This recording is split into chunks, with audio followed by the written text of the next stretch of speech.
한 주간 우리 그리스도 안에서 평안하셨습니까, 여러분? 아멘.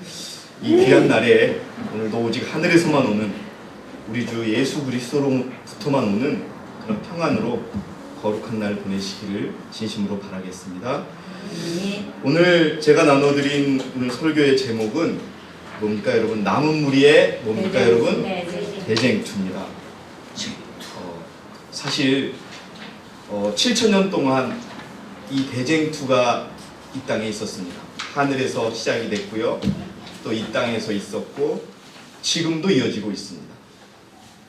그러면 이 대쟁투에서 남은 무리라고 자칭하는 우리들이 과연 어떤 역할을 하고 있고 어떤 책임이 있는가?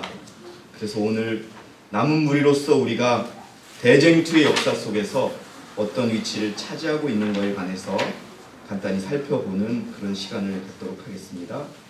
창세기 3장 15절에 다시 읽으면요, 내가 너로 누구와 원수가 되게 한다고요?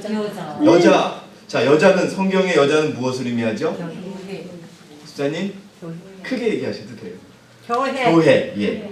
교회와 원수가 되게 하고 너의 후손, 사단의 후손입니다. 너의 후손도 교회의 후손과 원수가 되리니.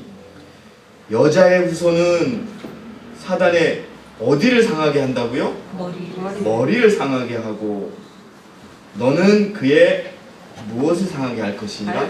발꿈치를 상하게 할 것이니라 라고 하는 창세기 3장 15절에 이게 굉장한 그 창세기에서 시작되는 복음입니다. 복음이죠. 자, 그러면 대쟁투란 무엇인가? 자, 여러분, 쟁투가 뭐예요? 우리 이옥분 집사님, 쟁투가 뭐예요? 아니, 쟁투는 뭐냐 하면 싸우는 거예요. 네, 싸우는 게 쟁투예요. 근데 전쟁이라고도 할 수 있죠. 자, 전쟁을 옛날에 우리 이 땅에 많은, 지금도 전쟁이 일어나는데 무엇 때문에 전쟁을 해요? 예, 영토를 차지하려고 그래요. 놀랍게도 요즘에 일어나는 이 지구상의 모든 전쟁은 무엇 때문에 일어나냐면요, 석유를 차지하기 위해서 석유가 묻혀져 있는 땅을 차지하는 그것 때문에 일어납니다. 거의 99.9%가 미국이 개입되어 있어요. 참 묘하죠? 자, 근데 대쟁투가 있었는데 이 대쟁투가 땅을 차지하려고 하는 전쟁이라고도 할 수 있어요. 어쨌든 그냥 사람을 죽이고 막 그러는 전쟁이 아니라 이거는 무슨 전쟁이었다? 율법에 관한 전쟁이었어요.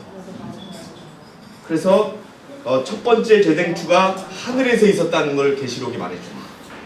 그 다음에 두 번째 대쟁투가 이 땅에서 있었어요.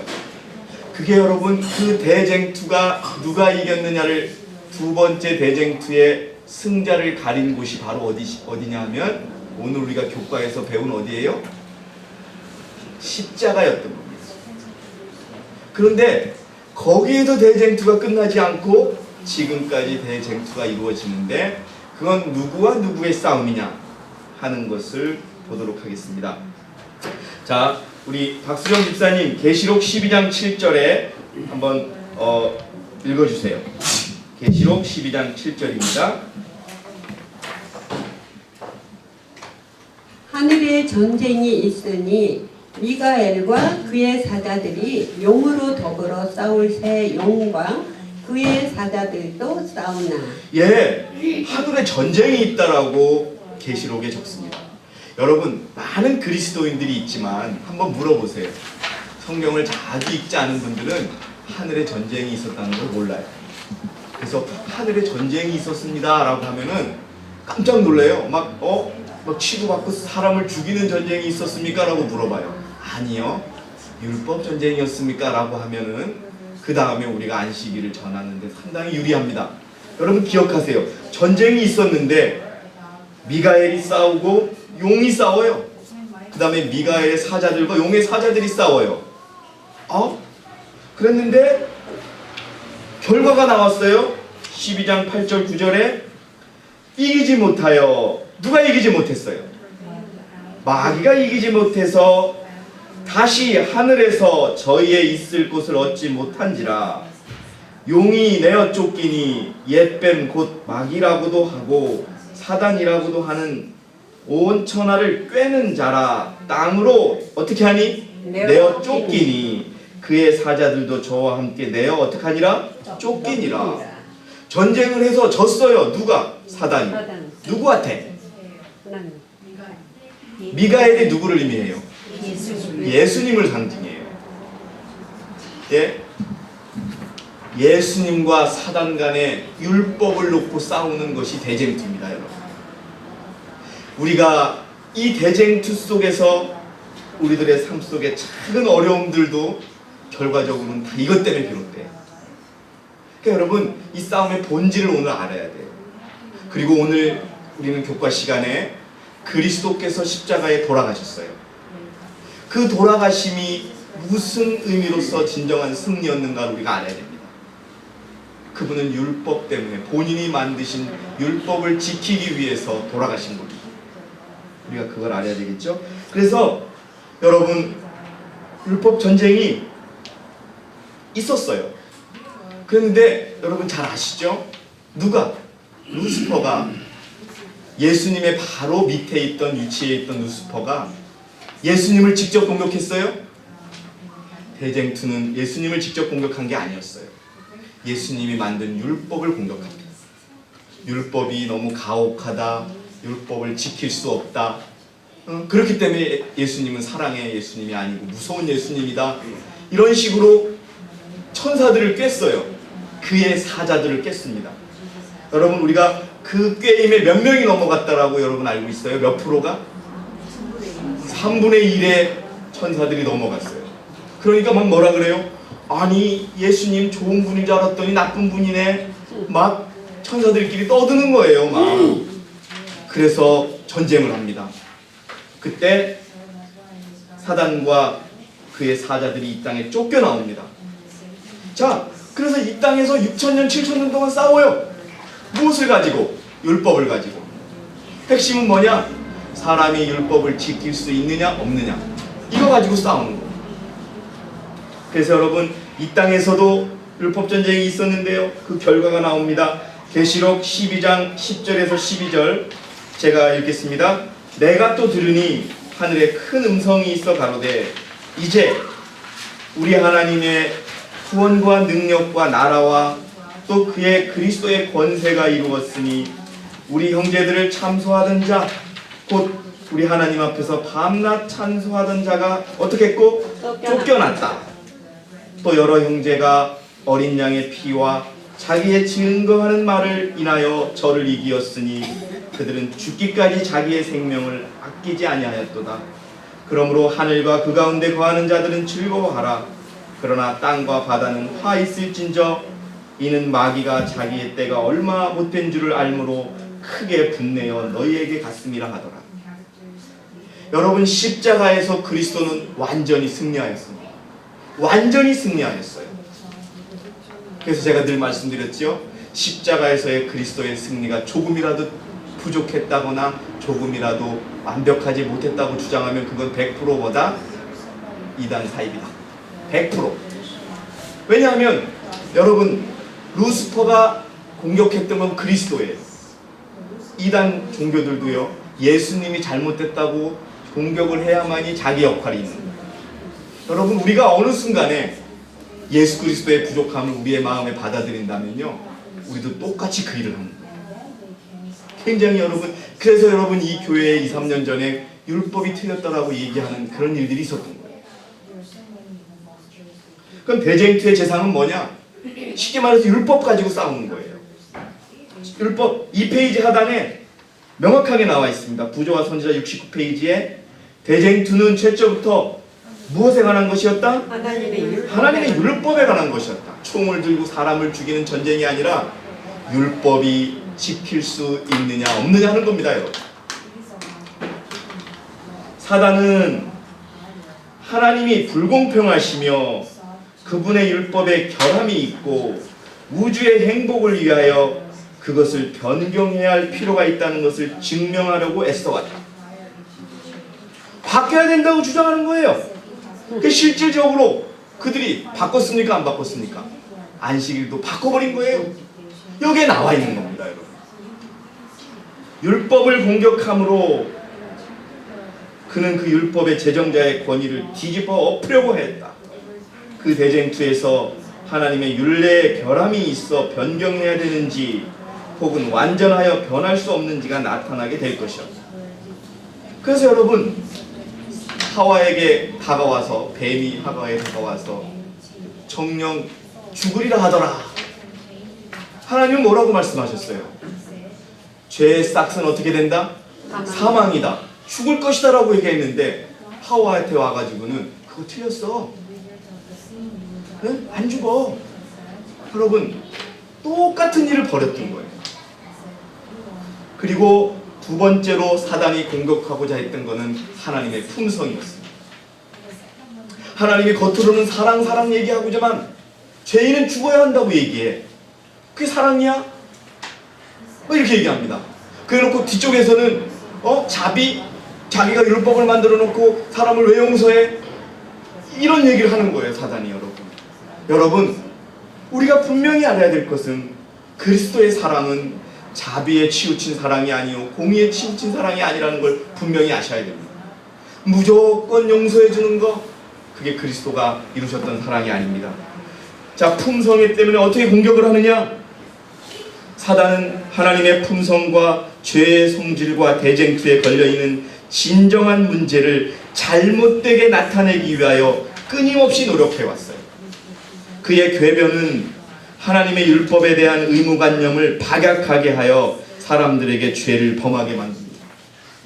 안 지켜도 돼. 하나님밖에 못 지키는 법을 만들어 놓고 왜 사람한테 지키라고 그래? 야, 아무도 안 봐. 이렇게 여러분 꼬시는 거예요. 꼬신다는 말씀 죄송합니다. 사단이 우리를 유혹하는 거예요. 하늘서부터 그렇게 해오놓고 지금 우리한테까지 하는 겁니다. 그러니까 대쟁투의 핵심은 율법이 잘못됐고 하나님이 잘못됐다고 하는 게 핵심이었어요. 근데 놀랍게도요, 하나님밖에 모르고 그리스도밖에 모르던 천사들의 3분의 1이 옳다구나 하고 넘어간 거예요. 여러분, 무섭습니다. 우리는 경험했지 않습니까? 교회에서. 그런데 그리스도께서 승리하셨어요. 여러분, 제가 우리 교회에 정말 사소한 일을 가지고서 문제가 생기고 나서 틀림없이 또 이 교회를 흔들 것이다, 사단이. 어떻게 흔들 것이냐? 제가 그 다음엔 교리일 것이다 라고 생각을 했습니다. 그래서 제가 작년에 여러분들에게 예수님의 인성에 대해서 말씀을 드렸던 것이 그 첫 번째였고, 근데 결국은 이제 우리의 교회 원조에 대해서 일이 터졌는데요. 어쨌든 간에 우리가 알아야 합니다. 네? 네, 정말 내 백성이 무엇이 없어서 망한다고 하나님이 한탄하세요? 지식이 없어서. 근데 그 지식을 하나님이 안 주신 지식이 아니에요.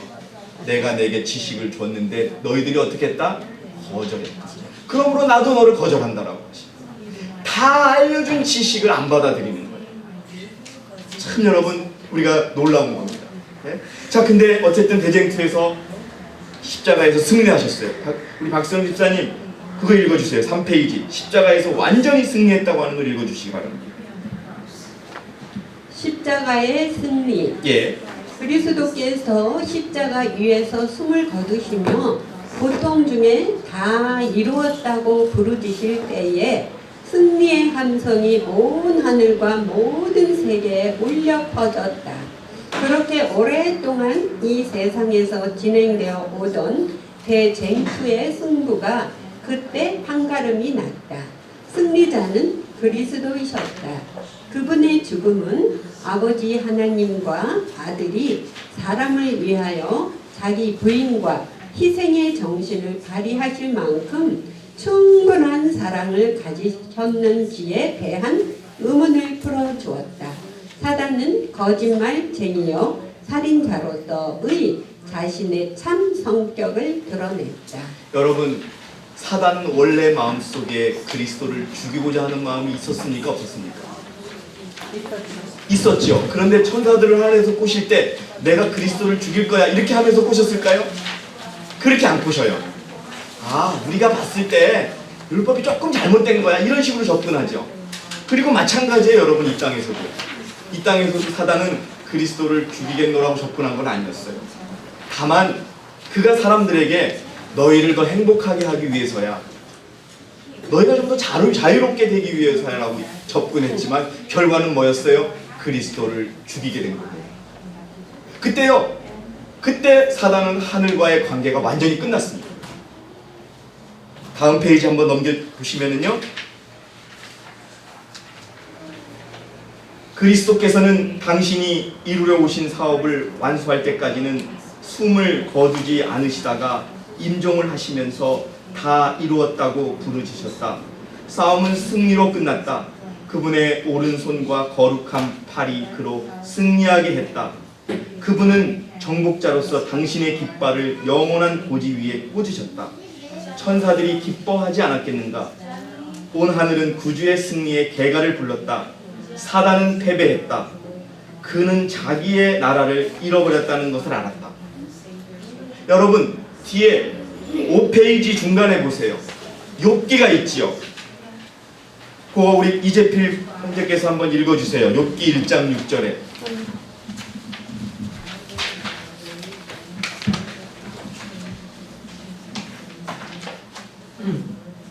하루는 5페이지.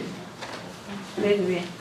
하루는 하나님의 아들들이 와서 여호와 앞에 섰고 하나님의 아들들이 누구 앞에 섰고? 여호와. 그 다음에 사단도 그들 가운데 왔는지라.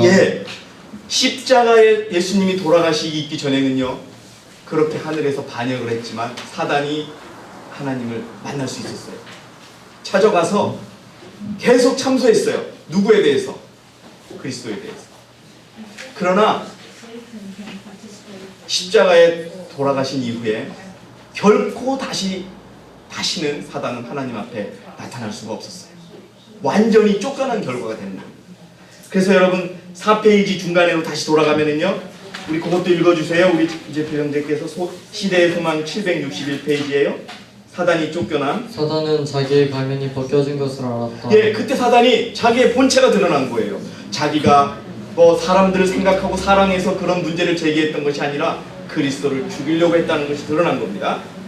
그의 행적은 타락하지 않은 천사들과 하늘 온 우주 앞에 공개되었다. 그는 살인자임이 판명되었다. 하나님의 아들이 피를 흘림으로써 그는 하늘 존재들의 동정을 더 이상 받을 수 없게 되었다. 그때부터 그의 사업은 제한을 받았다. 그가 어떤 태도를 취하든지 간에 그는 더 이상 하나의 궁정에서 내려오는 천사들을 기다렸다가 그들 앞에 죄로 인해 젊고 불결해진 옷을 입고 있는 그리스도의 형제들을 고소할 수 없었다. 사단과 하늘 세계 사이에 연결되어 있던 마지막 동정의 고리가 끊어졌다. 마치 여러분 스데반을 돌로 쳐 죽이면서 이스라엘 백성들에 대한 은혜의 시기가 끝났던 것처럼 사단에게 주어졌던 은혜의 시기가 끝난 것이 바로 십자가인 것입니다. 그래서 여러분 5페이지 중반으로 다시 오면은요, 우리 김명자 집사님께서 영적 선물 3권 194, 195페이지에 내용을 한번 크고 천천히 한번 읽어주세요. 여러분도 한번 집중해 보세요. 십자가에서 그리스도의 승리가 어떠했었는가를 우리가 좀 알아야 됩니다. 사단이 형제의 참소자의 자리에서 떨어진 것은 그리스도께서 자신의 생명을 포기하신 크신 일로 말미암아 이루어진 것이었다. 십자가의 죽음 때문에 이루어진 것이었다. 이렇게 우리가 얘기할 수 있습니다. 그 다음에요. 사단의 집요한 반대에도 불구하고 구속의 경륜은 착착 진행되고 있었다. 인간은 아주 가치가 있는 존재로 여김을 받았나니 이는 그리스도께서 인간을 위하여 그분의 생명을 희생시켰기 때문이었다. 여러분 그리스도께서 우리를 위하여 돌아가신 것이 얼마나 큰 희생이라는 것을, 근데 그 사단이 그걸 너무 싫어한 거예요. 아니 그리스도가 사람을 위해서 돌아가셨다는 게 싫은 거예요. 그 밑에 바로 나옵니다. 그 내용이 계속 읽어주세요. 사단은 그가 찬탈한 제국이 결국 도로 빼앗길 것을 알고 하나님께서 자기의 현상대로 창조하신 사람들을 할 수 있는 대로 많이 죽이는 데에 수고를 아끼지 않으려고 결심하였다. 그리스도께서 인간을 위하여 이처럼 용서하시는 사랑과 긍휼을 보이셨기 때문에 사단은 인간을 미워하였다. 예, 여러분, 사단은 잘 알고 있었어요. 율법을 만드신 그리스도께서 죄인이 되어 돌아가신다면 그 율법은 가치가 있고 살아있다는 걸 알고 있었어요. 근데 정말로 그리스도께서 사람을 위해 돌아가시자 사람이 미워진 거예요. 그래서 여러분, 우리 종교 대혁명이 있기 전에 프랑스 같은 데서 하루 한 공간에서 3만 명 가까운 그리스도인들이 죽게 되는 사건이 벌어져요. 한 현장에서 3만 명이 그냥 여러분 총이나 칼로 피 흘려 죽어간다면 그거는요 아주 아주 그냥 비린내가 날 정도로 피가 나는 그런 일들이 벌어지는 거예요. 사단이 그런 일을 벌인 겁니다. 왜? 그리스도가 미운 거예요. 자기를 똑같이 자기하고 그리스도랑 높여주면 되는데, 예? 사람을 위해서 죽으면서까지도 율법을 지키는 게 싫은 거예요, 사단이. 여러분, 사단이 그런 존재라는 거예요. 읽어주세요. 그는 이제 인간이 잃어버림을 당할 만한 모든 속임수를 인간에게 시도해 보려고 준비하고 있다. 그가 그의 노선을 더욱 힘있게 추진하는 까닭은 자신의 상태 때문이다. 예, 십자가에서 완전히 그리스도로부터 하늘로부터 사단이 쫓겨났고요. 십자가는 여러분 율법과 하나님의 품성을 옹호한 것입니다. 우리가 이걸 알아야 되는 거예요. 예수 그리스도께서는 다 이루셨다고 돌아가셨고 그 순간에 정말 이 땅이 어두워졌지만 여러분 이제부터 우리가 조금 더 집중해서 좀 알아야 될 것은 그분께서는 율법의 영원한 가치를 위해 돌아가십니다. 그래서 여러분 우리 시대의 소망 761페이지 우리 유은선 집사님께서 한번 읽어주세요. 이제부터 우리가 조금 여러분 앞으로 우리가 이런 말을 하지 말아야 돼요. 그걸 여러분 잘 생각하시면서 한번 읽어주세요. 시대의 소망 761페이지 하나님의 율법과 품성을 옹호 바로 밑입니다. 대쟁투의 초기에 사단은 하나님의 율법은 순종할 수 없으며 공의가 자비와 조화되지 않으므로 율법을 파괴하지 않고는 죄인이 용서받을 수 없다고 선언했다. 모든 죄는 반드시 형벌을 받아야 하는데 만일 하나님이 죄의 형벌을 면제해 준다면 그분은 진리와 공의의 하나님이 될 수 없다고 사단은 주장한다. 예, 여러분 사단이 이렇게 얘기해요. 사단이 겉으로는 사랑을 얘기하는 것 같지만 죄인은 어떻게 하라는 거예요? 반드시 뭐라는 겁니다. 죽이라는 거예요. 용서하지 말라는 거예요. 하나님이 대신 죽지 말라는 거예요. 그 다음도 읽어주세요. 하나님의 사랑은 그분의 자비에 못지않게 그분의 공의에도 표현되어 있다. 공의는 그분의 보좌의 초석이며 그분의 사랑의 열매이다. 진리와 공의로부터 자비를 분리시키려는 것이 사단의 목적이다. 예, 사단은 항상 한 부분만 보게 해요. 예? 공의의 하나님이라고 해서 죄를 지면 무조건 죽이라고 하고 또 그렇게 해서 모든 걸 다 죽이면은 사랑이 없는 하나님이라고 또 그걸 공격하는 아주 양면성을 가지고 있는 거예요. 그러나 여러분 보세요. 율법은 지켜져야 했기에 죄인은 죽어야 했기에 그리스도가 죽었어요. 그리고 죄인은 용서를 받았어요. 우리는 이것이 어떻게 율법을 범하는 것이 될 수가 있겠어요. 사단은 아직도 그걸 공격해. 우리가 여러분 자비와 공의를 생각하는 그러한 사랑의 개념을 가지셔야 됩니다. 그래서 여러분 정말 아까도 말씀드렸지만 예수님을 돌아가게 하신 것들 그게 뭐였어요? 이스라엘 백성들의 죄를 지적했거든요. 독사의 자식들아. 자기들은 4,000년 동안 예수님을 기다리면서 겉으로는 율법을 다 잘 지켰어요. 안식일 날은 3,000걸음을 걸어서는 안 된다고 그걸 세아리면서 안식일 날 걸어 다녔고 안식일 날 쓰는 냉장고도 만들어 놓고 안식일을 지켰어요. 네? 가난한 자에게 구휼해야 된다고 그래서 다 도와줬어요. 그런데 예수님께서 뭐라 그래요? 독사의 자식들. 1888년에 재림교회에 존스와 아브나가 지적했어요. 네? 가난하다고. 근데 그들은 가난하지 않았어요. 교회는 점점 커지고 있었고 교인은 많아지고 있었고 자기들이 아는 지식은 차고 넘치고 있었어요. 믿음이요, 영적인 분별력이요, 자기들이 보기에는 다 있었던 거예요. 그때 그리스도께서 문 밖에서 문을 두드리고 계셨다는 걸 몰랐던 겁니다. 여러분 정말로 그리스도가 우리에게 어떻게 정말 어떻게 다가오고 어떻게 우리에게 역사하는가 알아야 돼요. 마찬가지입니다. 예?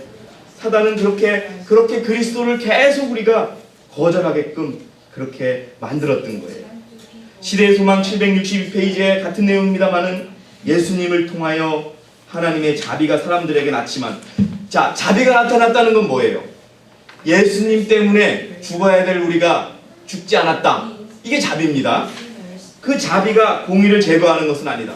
그러면 사단이 그것만 보고 하나님 스스로 법을 어겼다라고 얘기하는 거예요. 왜? 죄인을 죽이지 않았으니까.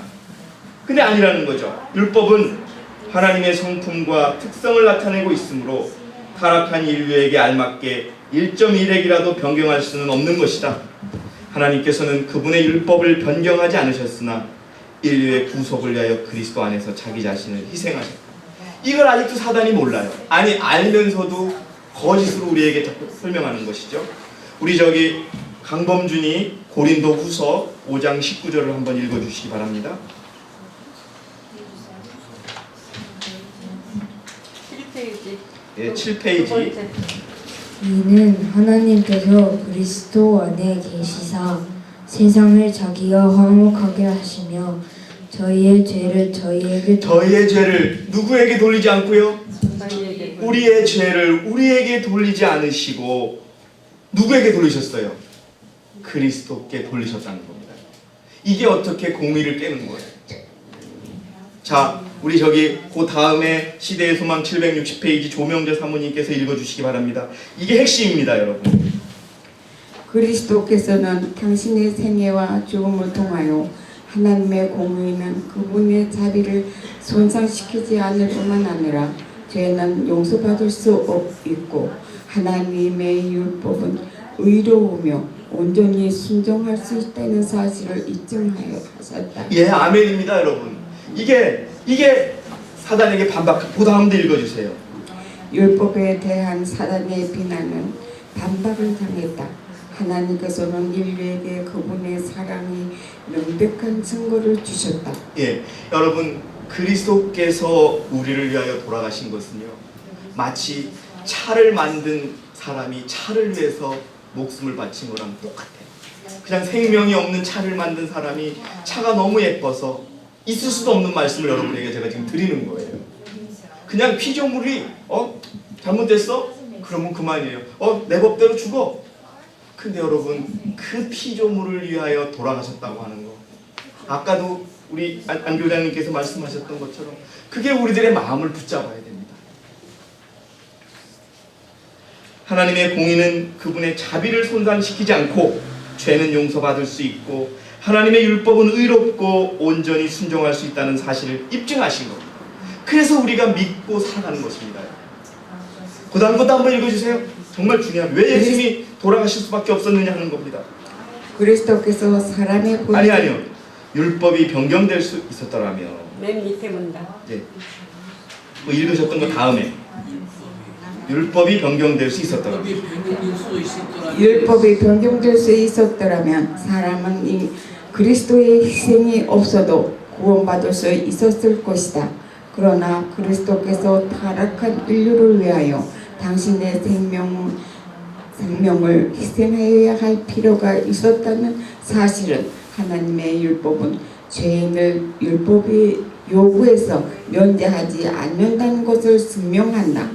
죄의 삭은 사망임이 입증되었다. 여러분, 아까 왜 그리스도께서 왜 나를 버리시나이까라고 하는 그것이 뭐냐면, 그 순간만큼은 그리스도는 죄인으로서 돌아가신 겁니다. 우리 모든 죄를 그의 어깨에 짊어지고 돌아가신 겁니다. 왜?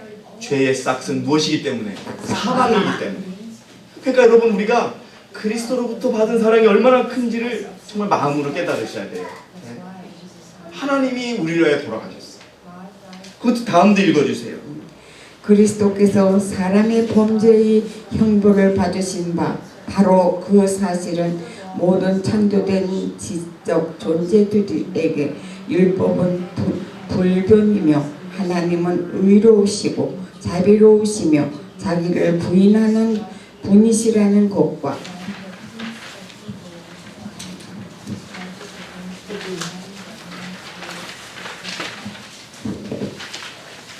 그 정부의 통치에는 무한한 공의와 자비가 연합되어 있다는 데 대한 강력한 논증이다. 예, 여러분 정말 개신교인들이 이걸 깨달아야 합니다. 예? 그리스도께서 십자가에 돌아가신 것이 그리스도에서 십자가에 돌아가셨기 때문에 율법이 다 없어진 것이 아니라 그리스도께서 십자가에 돌아가신 것은 율법을 이루려 하신 것이라고 하는 것을 우리가 알아야 됩니다. 사단은 그래서 공의가 자비를 파괴했다고 괴변을 하는 겁니다. 예? 그러면서 하나님은 사랑이 없다, 지킬 수도 없는 법을 만들어 놓고 다 죽인다, 막 이렇게 무서운 하나님으로 만드는 거예요. 저도 교회에 오기 전에는 하나님 무섭다고 생각했어요. 지킬 수 없는 걸 다 만들어 놓고 어기면 죽이는 그런 하나님으로 그냥 받아들이게끔 만들어 놨어요. 근데 그게 아니라는 거죠. 근데 여러분 놀라운 거는 십자가에서 완전하게 그리스도가 승리하셨지만 대쟁투는 끝난 것이다, 끝난 것이 아니다, 끝난 것이 아니라는 거예요. 이제 그 주인공으로서 누가 등장하느냐? 여러분과 제가 등장합니다. 자, 대쟁투는 끝나지 않았습니다. 그 마이크를 강민환 집사님에게 전해주세요. 8페이지 소시치대의 소망 761페이지 한번 읽어주시기 바랍니다. 대쟁투는 끝나지 않음. 그럼에도 불구하고 사단은 그때에 파멸되지 않았다. 예, 그때 파멸되지 않습니다. 여러분, 그 사단이 언제 파멸됩니까? 완전히? 아니죠. 우리는 그렇게 말하면 안 되고, 우리는 언제요? 천년이 끝난 후에 예수께서 이 땅에 오시고 그 사단을 어디로 보냅니까? 광야로 보낼 때, 그때 완전히 사단이 끝나는 겁니다. 그때까지는 사단의 존재가 살아있는 겁니다. 아시겠죠? 예. 천사들은 그때에도 대쟁투에 포함되어 있는 모든 것을 다 깨닫지는 못했다. 문제가 되고 있는 원칙들이 더욱 분명하게 나타나야만 했다. 인류를 위해서도 사단은 계속 존재해 있어야 했다. 이거 문장이 참 이상해요. 왜 사람을 위해서 사단이 존재해야 될까요? 이제 여러분, 이 대쟁투의 핵심은 뭐라 그랬습니까?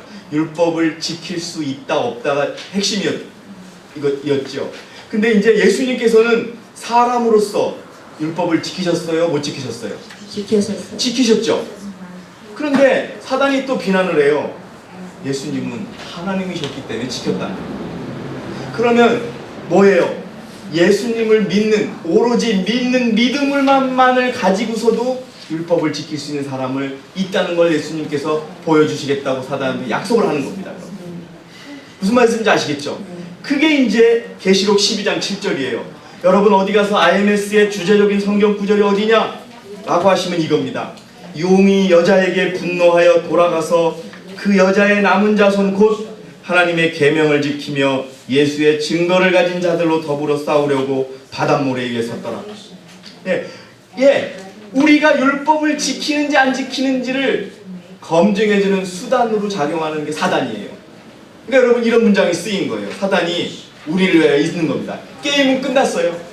근데 무엇 때문에 14만 4천이 되느냐 안 되냐를 확인하기 위해서 사단이 자꾸 우리의 믿음을 시험한다는 겁니다. 계속 읽어주세요. 천사들과 마찬가지로 그것도 아까 읽던 거 계속 읽으시면 돼요. 밑에 읽던가요? 예.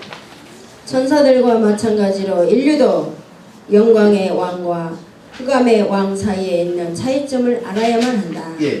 그리고 살아남은 자들 383페이지 읽어주세요. 대쟁투의 결과로 뚜렷하게 두 계층이 형성될 것이다. 예, 십자가 대쟁투 이후에 이 땅에 뚜렷하게 두 가지 부류가 생길 것이다. 예. 한 계층에 속한 사람들은 짐승과 그의 우상에게 경배하고 그 이름의 표를 받으며 셋째 천사가 견고한 무서운 재앙을 자초하는 자들이며 그게 한 부류고요. 다른 계층의 사람들은 세상과는 현저히 구별되어 하나님의 계명과 예수 믿음을 지키는 자들이다. 예, 쟁투가 있었고 쟁투가 있은 후에 이 땅에 두 부류밖에 없다는 거예요. 뭐예요? 사단의 후손과 여자의 후손에 밖에 없다는 겁니다. 여러분 어디 계십니까? 하나님의 예, 우리는 계명을 여기- 지키는 자. 예, 세상과는 명백히 구별돼서 하나님의 계명과 예수 믿음을 지키는 자들이 되어야 하는 겁니다.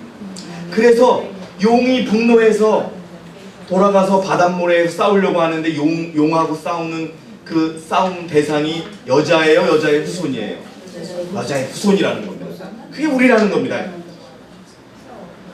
교회 증언 2권 105페이지에는요, 사단은 하나님의 계명과 예수의 증거를 어떻게 하는 자들, 지키려고 하는 자들. 여러분, 우리는 온전히 지킬 수 있어요, 없어요? 우리는 부족하잖아요. 그러나 우리의 마음속에 우리의 의지는 뭐예요? 지키고자 우리의 모든 것을 그리스도께 바치려고 하지요. 그런 자들과 싸운다는 겁니다. 그 다음에 교회 증언 1권 223페이지 한번 읽어주세요. 대쟁투는 하나님의 계명과 짐승의 요구 사이에 존재한다. 용이 성도들을 상대로 싸우는 여자의 것은 남은 자손과 용이 싸우는 것은 그들이 십계명 전체를 지키고 있기 때문이다. 예, 여러분들이셔. 제가 이 교회에 이 51년 그런 논쟁이 생기면서 제가 한번 생각해 본 것 중에 하나가 뭐냐면, 세계 선교회라는 이름이 여러분 언제 처음으로 나왔을까요? 세계 선교회라는 말이 언제 처음으로 재림교회 역사에 나왔을까요? 1888년 대총회 때 나왔습니다. 제가 대총회에 있을 때요, 재림교회가 우리 교회에 소송을 했어요. 왜 소송을 했냐면은 세계 선교회라는 것이 재림교회에서 쓰는 이름이니까 쓰지 말아달라고 소송을 했어요.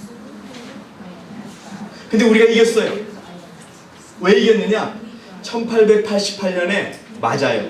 재림교회가 외방 선교를 하는 조직을 만들어서 이름을 붙이려고 했어요. 그 중에 후보자 한 명이 세계 선교회예요. 근데 투표를 했는데 이걸 안 뽑았어요. 다른 이름을 뽑았어요. 그래서 우리가 소송해서 그쪽에가 설명한 거 하나도 없어요. 대충 회의록 가서였어요. 맞다. 니네들이 채택하려고 했는데 안 썼다. 근데 뭐가 문제냐 해가지고 우리가 정당하게 쓸 수 있도록 법원이 판결을 내줬단 말이죠. 예? 여러분, 제가 몇 번 말씀드려서 여러분 모르시는 거야. 그런 일이 있었어요. 예, 그래서 우리가 출교당하고 나서 그걸 기억해서 그 이름을 썼던 거예요, 여러분들. 왜? 우리 세계적으로 모여야 되니까. 그렇게 해서 시작된 교회를 여러분 이렇게 흔들고 저렇게 흔들고 또 이제는 이런 거 가지고 흔든다는 생각이 들어요. 왜? 여러분과 제 마음에 어떤 마음이 있기 때문에? 율법을 지키겠노라는 마음이 있기 때문에. 비록 우리가 온전히 지키지는 못해요. 그렇잖아요? 하지만 우리가 항상 기도하잖아요. 예수님, 우리가 어떻게 해달라고? 지키게 해달라고. 이런 사람들이 없는 거예요, 이상해. 그런 사람들이 모여 있으니까 그 교회를 깨려고 말도 안 되는 방법으로 흔드는 겁니다. 여러분, 이제까지 잘 버티신 거예요. 물론 그 흔듦의 손에는 하나님이 직접 흔드시는 것도 있어요. 그러니까 여러분, 끝까지 우리가 지켜야 할 마음은 뭐예요? 나는 율법을 지키겠노라고. 나는 오늘 나와 우리 집은 그리스도를 여호와를 섬기겠노라고 당당하게 선언할 수 있는 저와 여러분이 되셔야 됩니다. 계속 읽어주세요. 만일 읽어주세요. 집사님, 만일. 세 번째 줄. 밑에 지금 네, 교회 증언 1권 223페이지 밑에 본다. 그 두 번째 줄까지 읽으셨어요. 세 번째, 만일 성도들이 만일 성도들이 표준을 낮추고 그 다음에 그들의 믿음의 특성을 양보할 것 같으면 용은 잠잠할 것이다. 여러분, 우리가 우리의 믿음의 표준을 낮추면 우리 교회에 이런 문제 하나도 안 생깁니다, 여러분. 왜 그래요? 우리가 끝까지 이 믿음의 원칙을 고수하려고 하기 때문에 그렇습니다. 사단은 단 한 명의 교인이 이 교회에 남아서 율법을 지키겠노라고 버티는 걸 가장 무서워해요. 수백 명의 교인이 들어오는 걸 무서워하는 것이 아니라 단 한 명이 수백 명의 교인이 들어왔는데 안식일 뭐 아무렇게나 지키고 뭐 고기는 대충 먹고 뭐 바지는 안 볼 때 다 입고 뭐 안식일 뭐 이렇게 하는 건 무서워 안 해요. 그런데 단 한 명이라도 어떻게 죽기까지 내 율법을 지키겠노라고 하면 사단은 그 사람을 죽이려고 애쓰는 거예요, 여러분. 이걸 여러분 기억하셔야 돼요. 그러니까 여러분들은 적어도 믿음을 포기하지 않았다는 증거예요. 그러면서 잘 인내하신 거예요. 더 인내하셔야 돼요. 우리의 믿음을 결코 포기할 수는 없어요. 우리의 율법, 우리의 음식개혁, 의복개혁, 그 다음에 우리의 말, 생각, 행동 하나도 그리스도의 표준에 맞지 않는다면 우리가 그것을 따라갈 이유가 없지 않겠습니까, 여러분? 그걸 여러분 포기하시면 안 돼요. 만약에 우리가 그걸 포기한다면 사단은 우리를 쳐다보지도 않아요. 아이고 내 밥이야 이러고 만난 거예요. 그러나 우리가 모여서 우리는 끝까지 하나님의 계명과 예수의 믿음을 지키겠노라고 하니까 사단이 분노합니다. 계속 읽어주세요. 그러나 그들이 용감하게 표준을 높이고 법안권의 제도를 존중하고 있는 개신교를 대항하여 그들의 깃발을 펄럭여야 하기 때문에 그들은 용의 분노를 자극할 것이다. 예, 안식일을 지키겠다고 우리가 계속 직장에서도 안식일 때문에 돈을 쫓겨 받아도 안식일을 지킨다고 하지요. 안식일을 지키면 직장에도 쫓겨난다 그래도 쫓겨나면서까지도 안식일을 지키니까 사단이 계속 분노해서 공격을 하는 것입니다, 여러분. 자, 여러분 맨 마지막 페이지 다 함께 보시겠습니다. 대쟁투는 지금 우리가 하고 있습니다. 근데 예수 그리스도께서 싸우시는 그 대쟁투와 다른 건 단 하나입니다. 교회의 이름으로 싸우는데 그 핵심 세력은 누구냐? 바로 우리라는 겁니다. 하나님께서는 지상의 첫째가는 구별된 백성 한 교회를 갖고 계시다. 자, 두 개의 교회를 갖고 계시다. 하나의 교회를 갖고 계시다. 여러분 이 땅에 안식일을 지키고 그 다음에 율법을 위해서 목숨을 바치겠노라고 외치는 교인들이 있는 교회가 두 개밖에 없을 거예요. 아마 우리 제7회 안식일 예수재림교 개혁운동 세계선교회와 51년도 그 교회일 겁니다. 그건 두 교회 중에 하나는 틀림없이 또 구별돼야 될 이유가 있습니다. 정말 그들은 우리가 깊이 봐야 되고요. 그들은 진리를 가르치고 하나님의 율법을 옹호하는 일에 그 누구보다도 뛰어난 능력을 갖추고 있다. 여러분 기억하시기 바랍니다. 내가 이렇게 하고 있는지 하나님께서는 신성하게 임명하신 대리인들을 갖고 계신다. 그 인물들은 하나님께서는 인도하시며 그들은 종일 수고와 더위를 견뎠으며 우리 세상에 그리스도의 나라를 발전시키기 위하여 하늘의 도구와 협력하고 있다. 모든 사람이 이 선택된 대리인들과 연합하여 마침내 성도의 인내를 가진 이들, 하나님의 계명을 지키는 이들, 그리고 예수의 믿음을 가진 이들 속에서 발견되는 인물이 되도록 하자. 여러분과 제가 사단이 인정하고 어떻게 인정을 해요? 아, 박수정 저 집사님은 사단이 집사님이라고는 안 하겠죠. 박수정 씨는 저 사람은 정말 예수님의 하나님의 계명과 예수 믿음을 지켰던 사람이야라고 인정받으시는 저와 여러분이 되시기를 바랍니다. 아멘. 여기 계신 모든 분들에게 사단의 인정을 받고 하나님의 인정을 받는 그런 남은 무리의 대쟁투의 승리자가 되기를 진심으로 건면드립니다. 그것은 오직 하나, 인내를 더해서 우리가 이 시기를 극복하고 죽어도 어떤 일이 있어도 내가 죽을지언정 이 율법은 포기하지 않겠다는 마음으로 전진하는 저와 여러분이 되시기를 진심으로 바라겠습니다. 그 대쟁투의 주인공이 바로 우리라고 하는 것을 꼭 기억하시는 저와 여러분이 되시기를 바랍니다. 감사합니다.